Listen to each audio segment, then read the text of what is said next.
Hey, Boz here. I've got a question. What if I was to write you a cheque for $300,000 and all that you had to do to get that was to spend 3 hours work? Yep, $100,000 an hour for 3 hours. Who's in? I thought so. Everyone wants a bit. Well, that's all you had to do 3 years ago when it comes time to prioritise 3 hours to look after your financial future. Why? Because that's what our clients have achieved as an absolute minimum for those that took action back in 2020. Yep, the end of the year is getting closer. We're in October. November's around the corner. What are we going to be doing? We're thinking about Christmas. Have a think about what you thought about back in January. Was taking some control of your financial future high on your priority list? Did you think about what you might want to prioritise for you and for your kids later on down the track?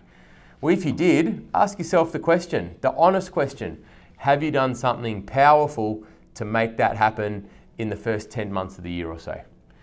What we tend to find is there is a massive rush of people that call us up late in December wanting to do something at the 11th hour before Christmas. Why? Because they said they wanted to make this year about doing something positive, but they haven't got round to it until the Christmas deadline.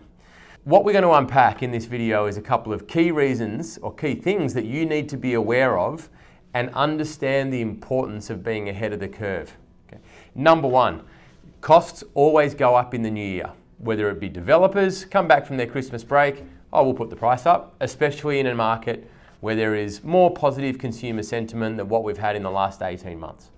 Number two, builders do the same. Okay, so immediately, if you buy in January or February compared to December, naturally you're paying more than if you bought late in the year prior. Secondly, let's think about the cost of living and the shift in mentality around that. Yep, some people are doing it tough, but if you think about where most people get their information, and you'll know, for those of you that have heard me talk for a long time, I'm very strong around understanding the influence of the media headlines that are out there.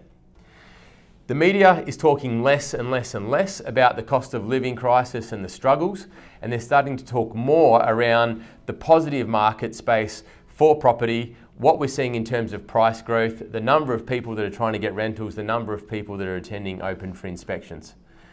The sentiment is shifting, and as more and more people catch on to this, naturally that's going to increase demand, and we know what happens when demand goes up.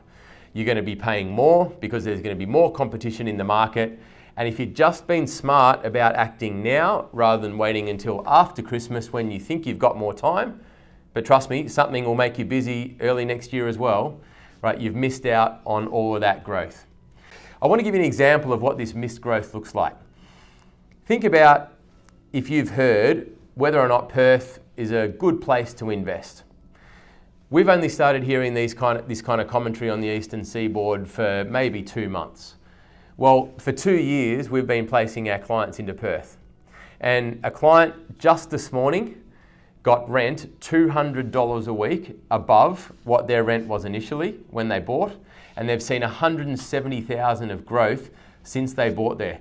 There's never been a better case study on why taking action and taking advice from experts that spend 19,000 hours a year looking about where you want to be is going to be the best choice to maximize your financial return, as opposed to procrastinating and putting it off until you think you've got more time.